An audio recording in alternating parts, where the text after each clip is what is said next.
चढ़ावे मस्ती में वो डुबावे हर घड़ी वो सपने में आवे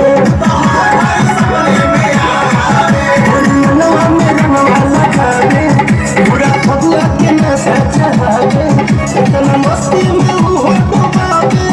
हर घड़ी वो सपने में आवे कनवा मिलन सिला पार मांगे आए हम